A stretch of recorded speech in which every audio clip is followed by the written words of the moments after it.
Come back to yourself. Come back to yourself.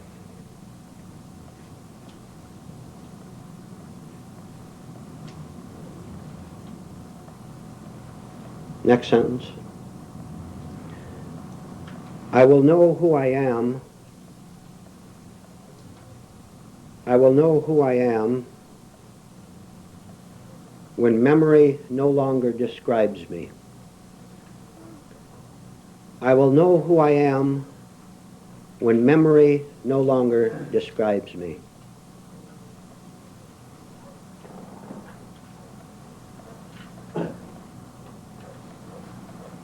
Third,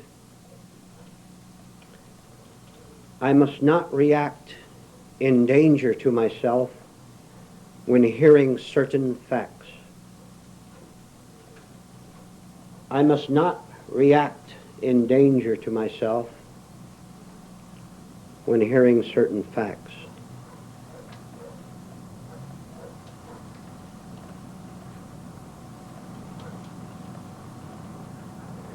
Fourth, self-righteousness. Self-righteousness loves to be hypocritically shocked at the behavior of others.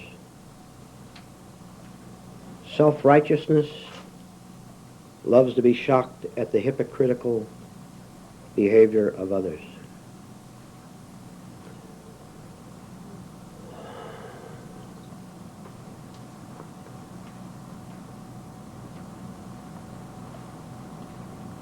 All right, you can set that aside for now.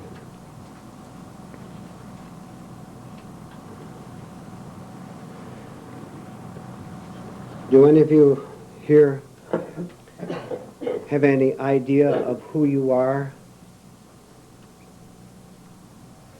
psychologically speaking? I'm not talking about being a male or female or successful or unsuccessful financially, but who you really are.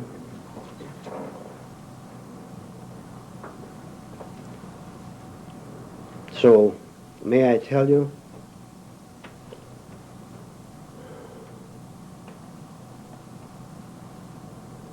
you look at your lives and you will agree.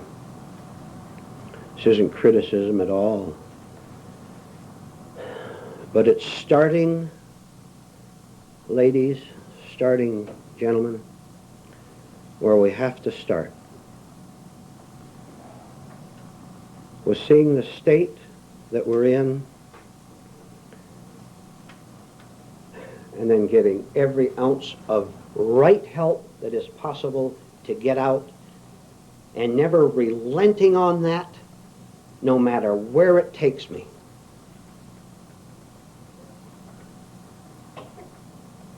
And if I saw in advance and all at once where it's going to take me or where it's going to take you, you would scream with horror and run away. So fortunately for you and for us, we don't see what we have to go through. We can only see very small things at a time.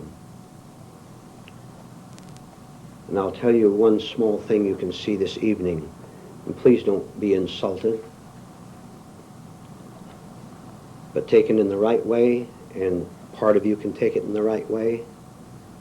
It can be the beginning of your first shock, which you can successfully pass through so that you can go through a new one every day. And then when you're really adept, you can go through 20 new shocks every day because you're so alert to them appearing in your mind. And instead of being afraid of the confusion which you are now in, for the first time, you will intelligently use confusion. Isn't that wonderful? Just think, this thing that has whirled me around like a leaf in the wind, I can begin to use that for my, what should we call it? Perhaps some of you who are here for the first time or listening to this tape for the first time will settle what we're aiming for here, and then I'll go on. We are aiming for authentic mental health. We are aiming to live my own life. And I can't do that until I see I'm not living my own life. I'm living the life that society gave me, that my own stupid guilts and fears give me. It's not my life. I'm captured. I'm a slave. If that's my life, what a life. So I must tell you this evening what you really are, and this is one way to describe it. You are all little children. You have adult physical bodies, including myself. Sir, madam, you can have your anger, or you can have understanding, but you can't have both. That is right discipline. Now, what are you going to do with it? Discipline is necessary because human beings, in their delirious state of mind, can't remember how to behave rightly toward themselves in this delirious world from one minute to the next. Let me repeat that in another way. Discipline in this class, the discipline of truth itself, is necessary because we cannot remember how to handle ourselves not just from minute to minute, but from second to second. We're carried away. Do you know how a small child is carried away? You give the crying child a piece of candy, and he stops crying. And he smiles. You frown at the child, and he cries again. His whole life is lived by external influences. Question. From what influence is your life lived? External ones or internal ones? All right? You say internal ones. What kind of internal influences are you giving yourself all day long?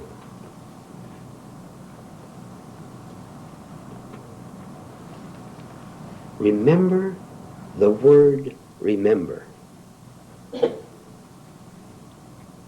You're told in this class not to speak from artificial, surface, phony personality, right? We've been told this. Not to speak from the lying part of ourselves. You've been told that. 5 seconds later, during the break, or in a question, or afterward, you speak from artificial personality, and the whole thing is lost on you, because when you were told not to speak from it, it doesn't apply to me. I'm sincere. I'm honest. You have been told many times that depression is a hoax, right? I'm telling you again. I will tell you now, again, for the 5th time, maybe the first time to those of you listening to this tape. All depression is a hoax, which you, in your lack of understanding, submit to needlessly. All right. Now, that is a fact. How many of you in this room were depressed this last week? May I see your hands? Huh? May I see your hands? Well, look, please. What did I tell you? Weren't you listening when I told you last week or 2 weeks ago? Didn't you hear me when I said that? I said, look, I said, depression is a hoax which you need not submit to. Did you forget it? Well, you didn't get it in the first place to forget. See? Because you took it only on the mental center, with your mind, with your intellectual center, and you even remember the words I gave you, and then you go right out and become depressed again. Or angry. How many of you had an occasion this week when you sat down and blabbed to someone endlessly? You don't have, if it's too embarrassing, you need not raise your hand. Don't you know that that's not very nice to the other person? And don't you know that that's not very nice to you? Don't you know what energy you're wasting in blabbermouthery?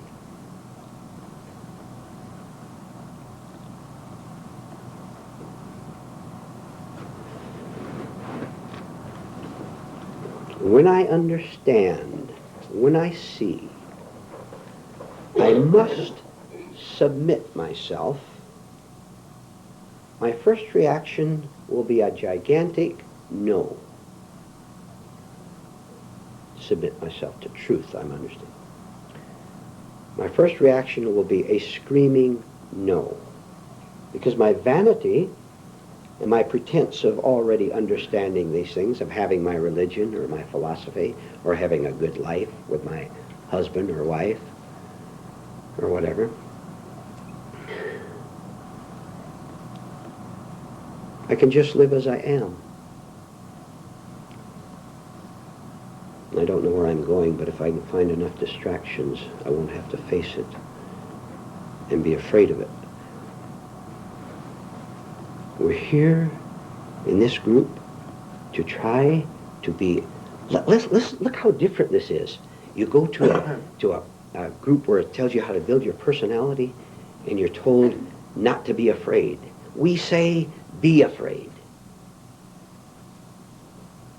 Because that's what you are. Isn't that different already? All right. Little children don't want to submit themselves to anything. They want their own way. And boy, I've learned, little children say, how to intimidate anyone I want. I can scowl and fuss, and scream. I can put a certain facial expression on my face that I know can intimidate my husband, my wife.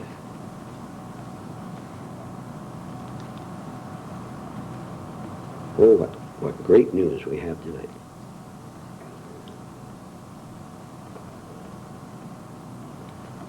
In this class, our whole discipline is to submit ourselves to who I really am. You have never in this group been asked to submit to anyone else in the group. Or to me as a human personality. If you ever did that, we wouldn't have a class at all. You're asked to submit to what is right in you, but the problem is, you may be ahead of me a little bit, you can't find anything right. Because if you find something right, the fact that you're generous maybe, the next minute it swings over the opposite, and you know you're not generous at all, that you did it with a motive.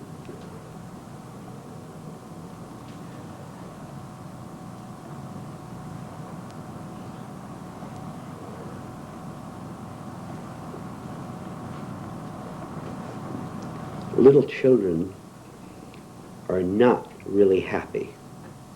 Not really. They have certain freedoms which a child has to run out in the field instead of working in the field. Certain liberties. And then life forces them to learn the alphabet and addition and earn a living.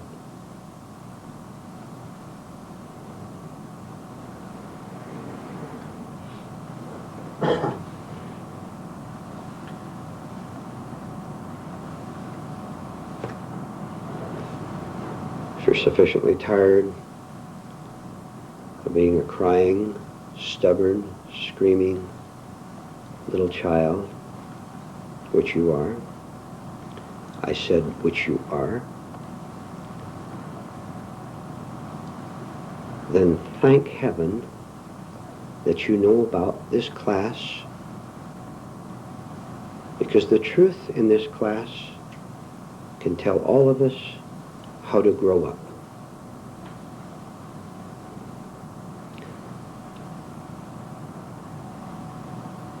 How not to know who how not to know who I am because I feel good because you give me a present.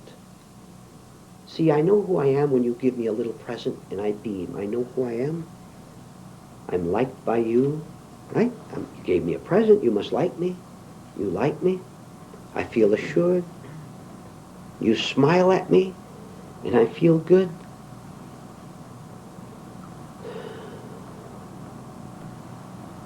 And I'm still scared.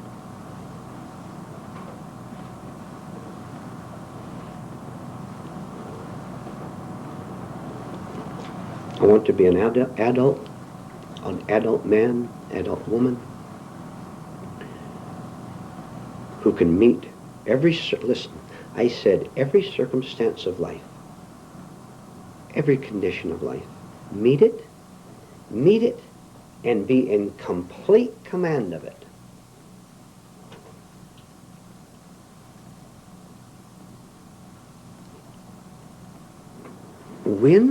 When I really know who I am, when I understand this, there's nothing to be given. And listen to this, and nothing for me to give to the world. Do you understand? No? Yes? No? No? Okay. I, as a human personality, artificial personality, invented personality, my whole life is involved in giving and in taking. A certain level of giving you money and you give me food, that's fine. That's how we survive on the social level.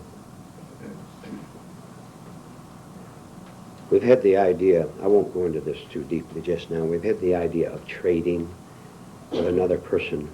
Trading with that other person. You make me feel secure by saying you love me or will marry me. And I'll make you feel secure by doing the same thing. But neither of us are secure.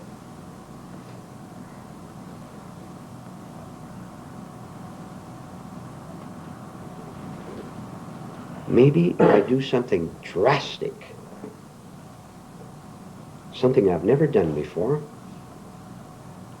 which is to not seek or want or demand any kind of a psychological security at all from you, from my boss, by demanding more money.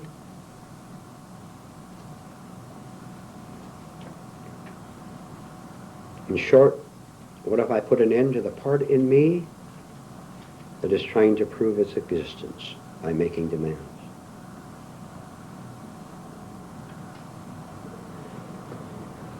I will assure you, dear ladies, dear gentlemen, of your own right but sleeping nature.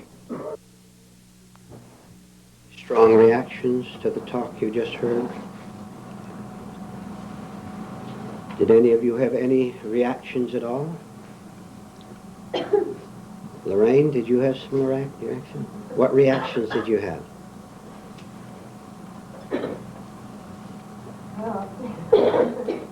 Pardon? I can see that we are spoiled children, and stubborn.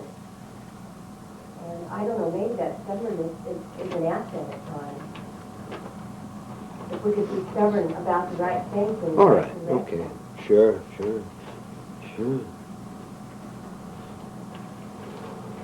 But I don't understand fierce. Fierce, used in our special way, Lorraine. Intensity of wish to break out, something like that. Don't worry about it. We just mean it in the right way. same thing as what we've said many times. Say no with letters 10 feet tall with an exclamation point after it. Say no to that kind of life. Now look, that you are now living. Unless, of course, there is someone in this room who has a pleasant, happy, untroubled life. Anyone here who has that kind of a life? Bruce, you're smiling.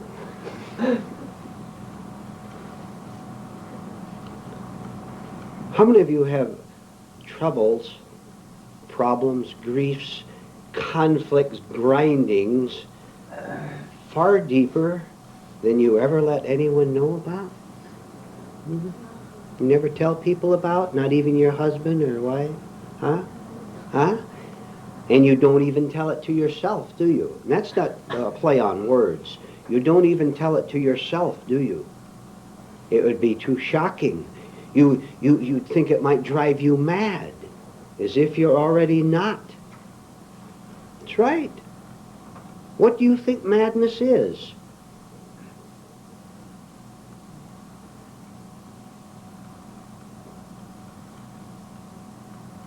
Madness rules the world.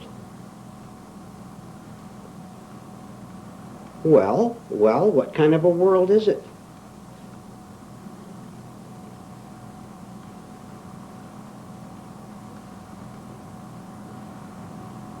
Do you really think that people are the way they appear to be on television and in person?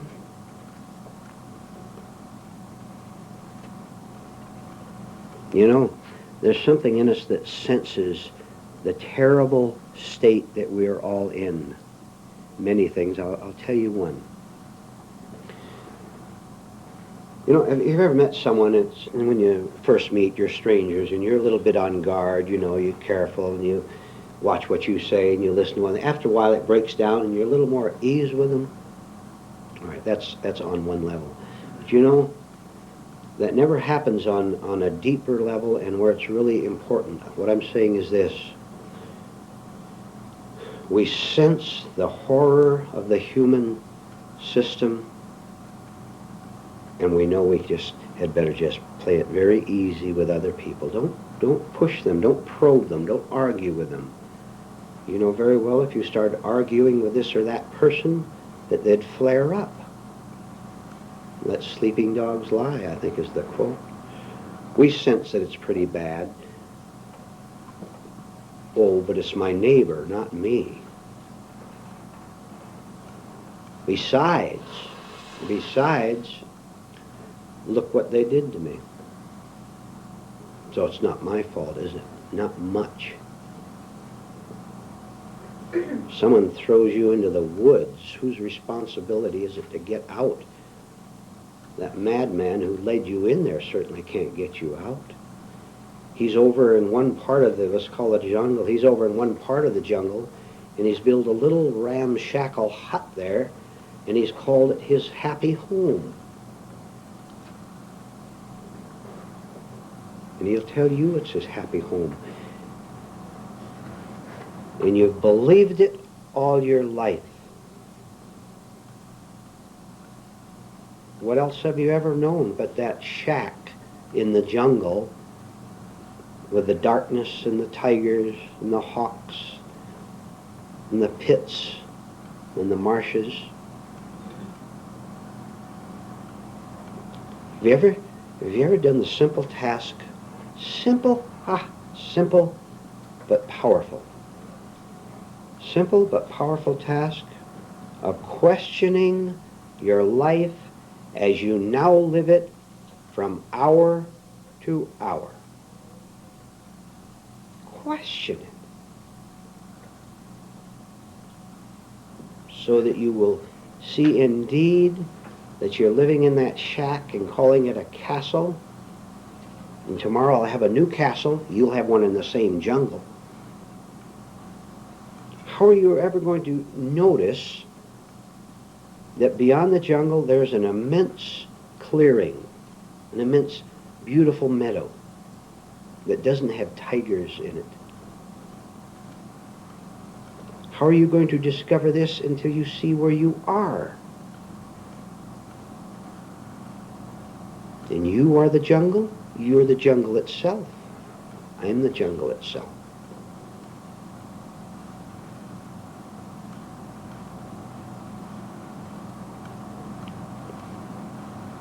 Be very glad you came tonight for the one sentence I will tell you now, as well as everything else. The jungle has no power whatever over you. I will say again, the jungle has no power whatever over you. Whether you believe it or not, whether you know it or not, whether you've experimented or not, and whether you have the slightest understanding of what I'm talking about. The jungle, which is your life, the jungle, which is your life, has no power over you except as you refuse to put yourself under the discipline of truth.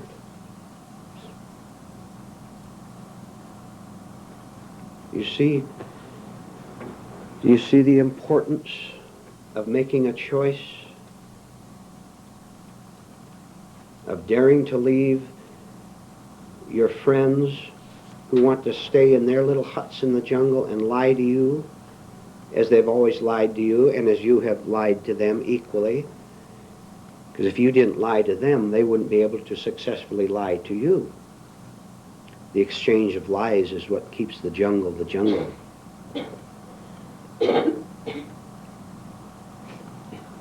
So you're going to have to make a choice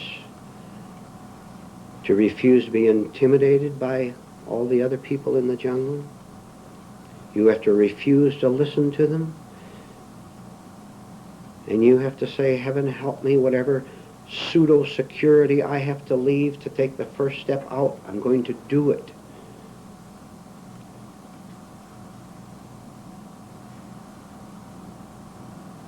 And I'm not going to listen to these people who tell me that they are already out and that they can show me the way out. Do you know why? Do you know why they don't know the way out and therefore can't show you the way? That I can be free of resentment of everyone. And that will change my relationship with everyone. I've said before, the thing we are aiming for is to be able to walk into another person's life, if it happens that way, and walk right out again if it happens that way, without putting a claim on it.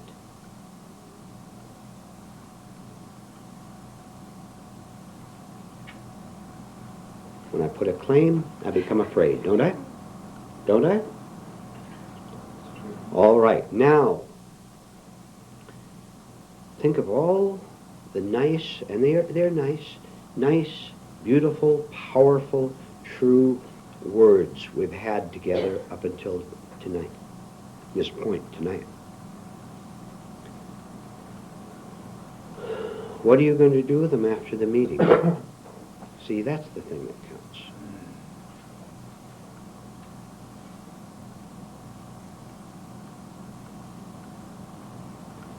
You know, how's this for an encouragement? Falsehood will always betray me. Truth will never betray me. Now, what more encouragement toward putting yourself under the discipline of truth do you want than that? Do you hang around people who are unpleasant, who betray you, who are sarcastic, who steal your property, who steal your time, who drain you emotionally? I imagine, by the way, you still do to some degree, because you're afraid to say no.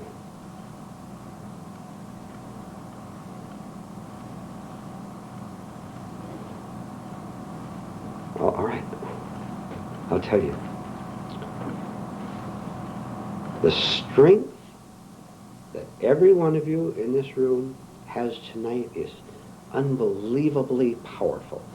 Without exception, everyone in this room has tremendous power to be right within themselves, and therefore right in every human relationship.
What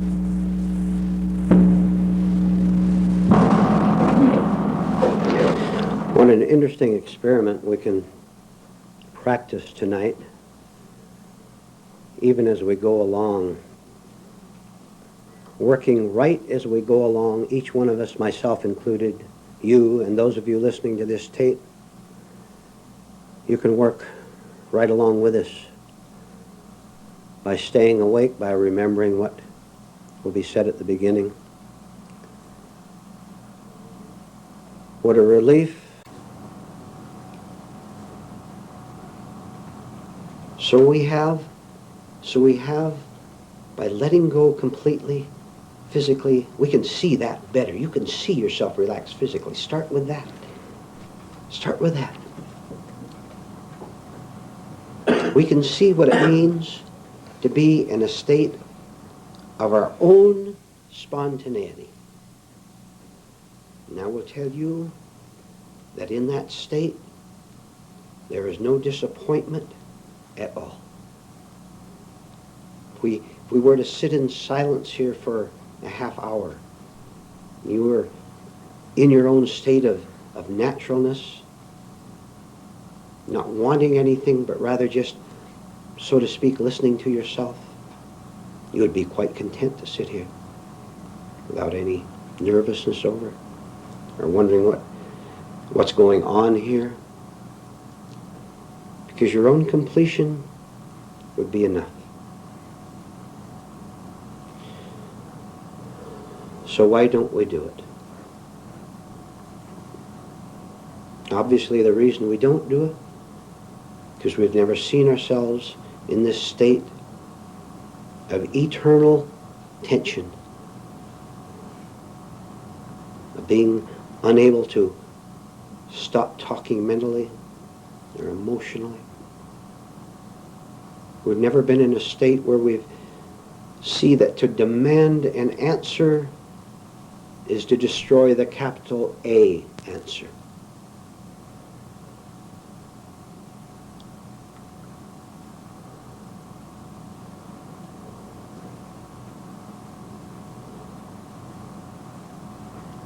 To be quite quiet inside myself, living my own personal, private life from myself.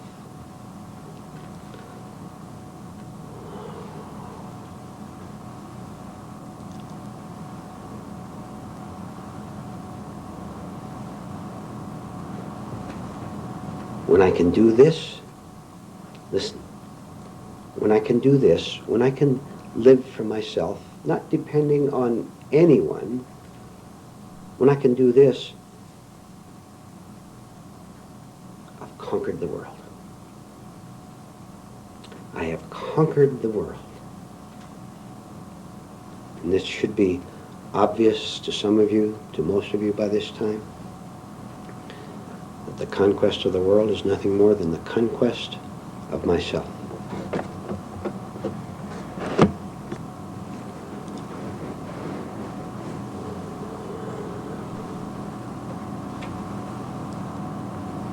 For those of you listening to this tape, or those of you in this room still fearful of what the world can do to you, fearful of the authority of the world, of the power of society, of the power that another human being has over you, which they do in your present state.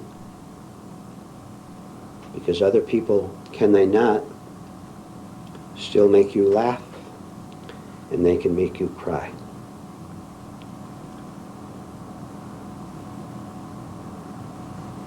So to conquer myself is to be able to go right out into the world and with a sane mind,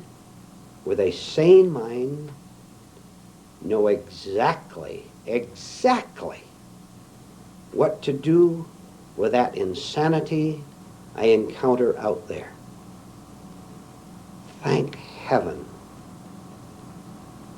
through hard work, persistence. I saw that I was mad myself. I entered into the battle. I conquered my own madness and thereby conquered the madness of the world. Oh, you don't know you're mad? You are. How did your mind operate today? What happened to your mind today in that difficult situation, in that crisis, in that bewilderment?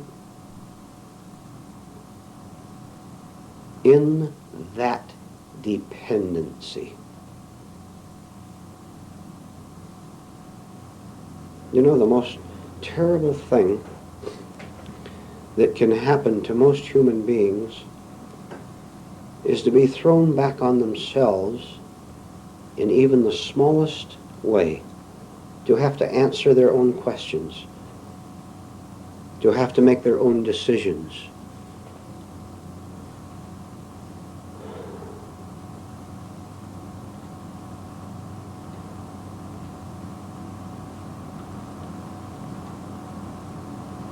We might as well face very consciously and very deliberately and very intentionally the fact that we can't use our minds properly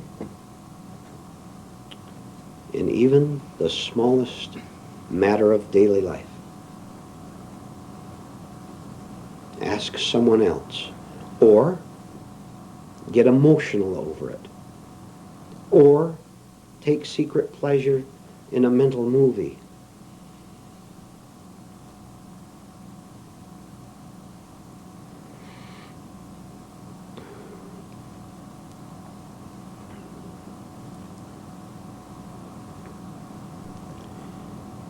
It is my fixed preparation to meet the challenges of life, which turns them into a challenge and a defeat for me. If I can walk into the office every morning, or answer the telephone all day long, or read those letters, or pass the policeman on the street, if I can do it without having any idea at all as to how I should react visually, mentally, inwardly, if I have no idea at all as to how I should react, is there any what we call usual reaction at all? Or am I simply seeing what is going on physically and psychologically and not making any problem out of it at all?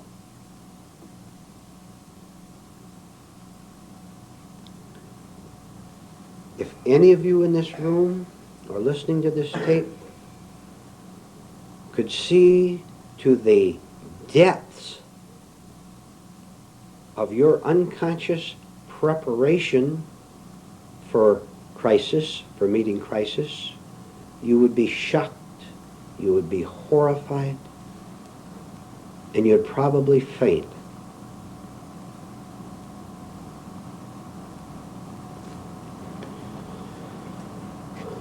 But you don't see it because you've got the preparation, listen to this, because you've got the mental preparation ready at every fixed minute. Ready for what? Ready in case I'm disappointed, I'll have something ready to lessen the shock of the disappointment. And so I'm never shocked by the disappointment. I blab so much about it. The minute the disappointment comes, I don't really mind. That's what I say. And the blabbing, oh, I don't care. I don't care if I lost that, which is a lie to begin with, dulls my perception of the disappointment. Therefore, I never see it, I never understand it, I never work with it, and I never dissolve it. My preparation to win over you.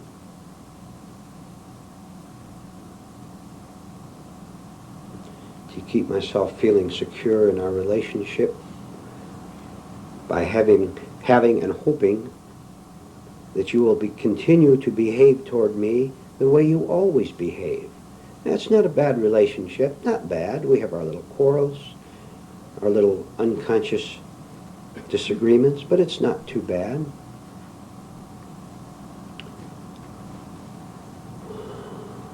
And so I remain afraid of you, and afraid to face the fact that I am afraid of you. And so I prepare and keep my defenses up.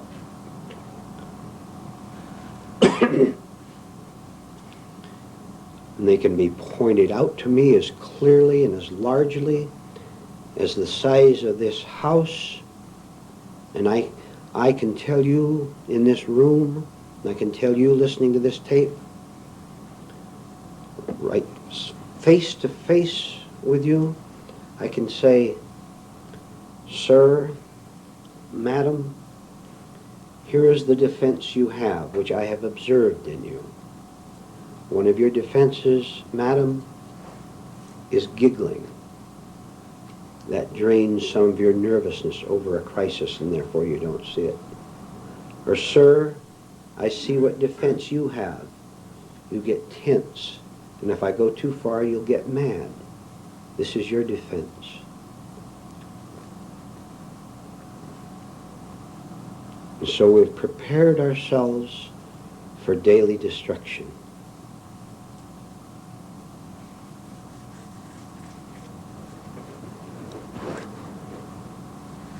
If I can just find some way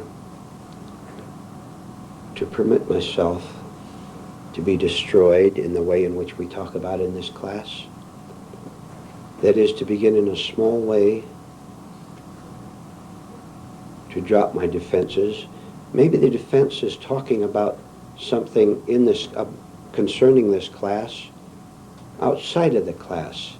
Maybe that relieves my pressure in some way. Or maybe living in daydreams or identifying with the hero on television. Or maybe my defense, which is a terrible one, and don't you take it anymore. Maybe my defense is thinking that this is the best I can do. What I've got in life, my social situation, this is the best I can do. My inward state, this is the best I can do. Don't you believe it? Why do you tell yourself that? And I'll tell you something. You tell yourself that all day long, and that's why you stay in the state you do. If you would cease to tell yourself that this is the best I can do, I will guarantee you absolutely that everything would change in your life. Oh, that's your security, to tell yourself, this is the best I can do. No, no, no. What you're saying is, I'm scared to put one foot forward to see whether or not there's anything else. Oh, now I'm getting a little bit honest. I'm not lying quite so much. Now I begin to put a few pieces of the jigsaw puzzle into place to see that how I've deceived myself, how I've lied to myself about my possibilities. I preferred living in the delusion of the security of my present level. I preferred that instead of the hard work and the daring and the tearing of putting one foot out, one foot up, to see whether there might be one step higher than the one I'm presently standing on. You see, it's a psychological state for most of us that the state we're on, whatever it might be, whatever level, whether it's the 10th step or the 20th step, we always, always, always assume that this is the topmost step. And don't you dare deceive yourself by saying, oh, I know there's something better. If you knew there was something better, you would be that something better, and you would have that something better. So this simply becomes another lie and a false hope. So somehow, I have to destroy something, and that something is my complacency, my nervous complacency, my smugness over the occupancy of my present state, whatever it might be. My present state of understanding, my own level of insight into myself and into the world around me.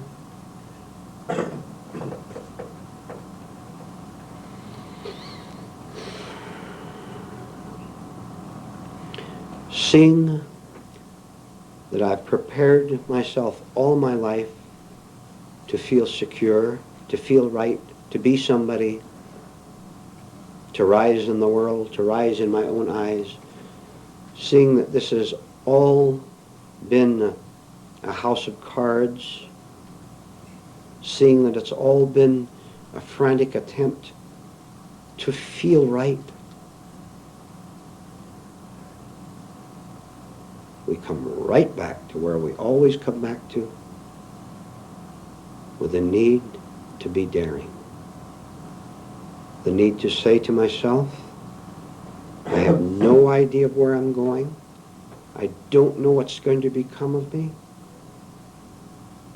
I'm scared and I'm nervous. And I have a lot of hatreds in me. And I have a lot of fear of the changes that might come about as a result of taking this upward step. I know this is my state, but I'm going to take that step. Coming to this class is one of these right steps.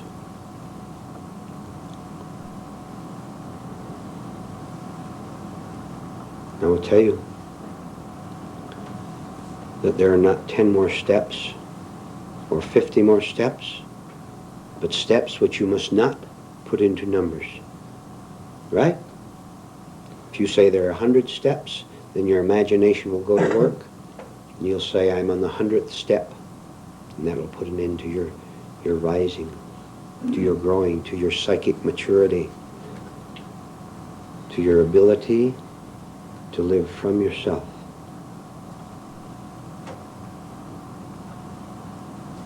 Not have to race to be spiritual. Yes. Thank you for the response. It is. I wonder what it means to be spiritual. What do you suppose it means? All right. Now I'll use the word authentically. You understand? We have to use some word. What do you want to say? Understanding? So I use the word spiritual. What do you suppose it means? Could you define it using words without being trapped by the very words you use?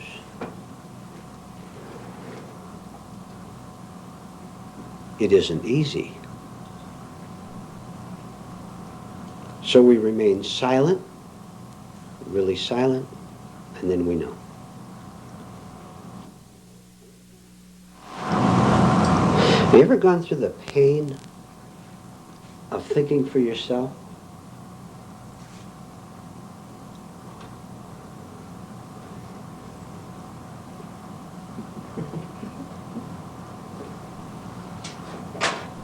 Have you ever stuck with it throughout even an hour?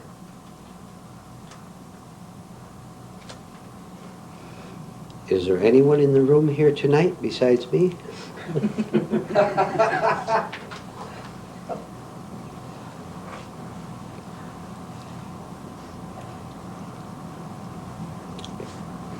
Yeah. It's all right.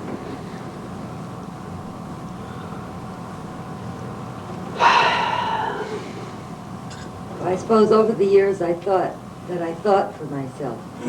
And then when I started to realize that I didn't at all think for myself, I also realized I wasn't very capable of making rational decisions because there was so much confusion and turmoil and wrong motives.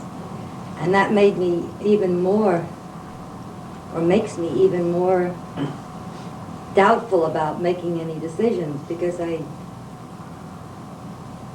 just don't know. I think, I haven't known all my life, but now I'm seeing more and more that I don't know. Or is that a rationalization? All right. Real honestly now. Real honestly. How many of you can see a connection between the way you think and the fact that you're scared of life? Nice general term. How many of you can see a connection between the way you think and the fact that you are scared of life?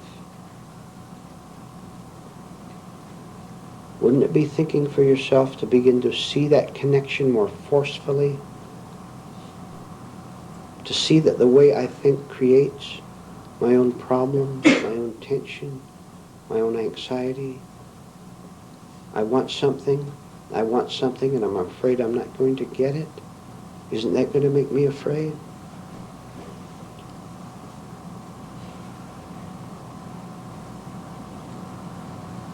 What do you want, by the way?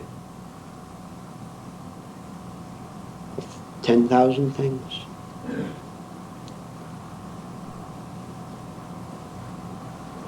Oh, I know what you want.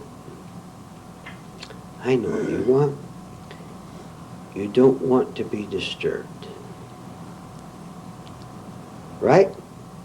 No? Yes? No? Right. You don't want to be disturbed.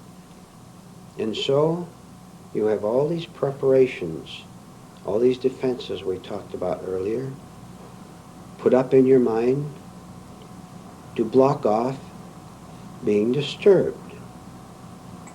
You're criticized, you don't get the grade in school you thought you should have had, or maybe it was an unjust grade.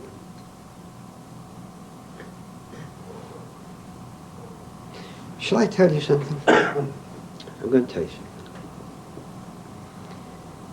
If you thoroughly understand your own mind, right here, if you thoroughly understand that, see how it works, why it works, and I'll even say this, even see its new powers. It's a nice general term and it's all right. If you see that, you will understand the mind of your wife and your husband and the politician on television, the comedian on television. You'll understand your neighbor. You'll understand human nature. And when you understand your human nature and his and her human nature, then there's no pain and there's no disappointment when they behave the way they do, even when they have human level power over you, even when they have financial power over you, even when they have political power over you, even when they have the power of circumstances over you. He's the boss and you're the employee. When you thoroughly, clearly understand what it's all about, you'll have no resentment toward their behavior, even when it's very cruel behavior, or domineering behavior, or stupid behavior. Is it worth going after? To understand my own mind? To do all these things we're talking about? To dig into it? To take that step up into the dark so I can smash this fear which I didn't even know I had. I thought I loved you. I don't love you at all. In the first place, I'm afraid of you. In the second place, I resent you for for what I call you having power over me, which is simply my own wrong state of mind. You don't have 1 ounce of power over me. Not in anything. But because I don't understand, I attribute it to you and then live in resentment of it. And wait for the day when I'm the boss. When I have power over you or someone else. And I'm still afraid.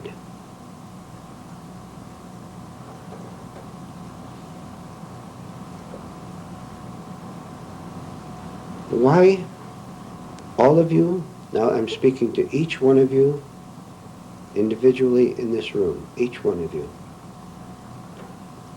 Why are you wasting your life? I'm asking you a question. Why are you wasting your life? Which is what you're doing. You're doing it. I know you are. And you know something else? There's not a thing I can do about it outside of what I tell you in this class. Which of course relieves me. I don't take responsibility for you. Why are you wasting your life? Because you don't know that you are. Because you won't face the fact that you are. Because dreamland sleep is so sweet. If it's so sweet, how come you scream out with nightmares so often?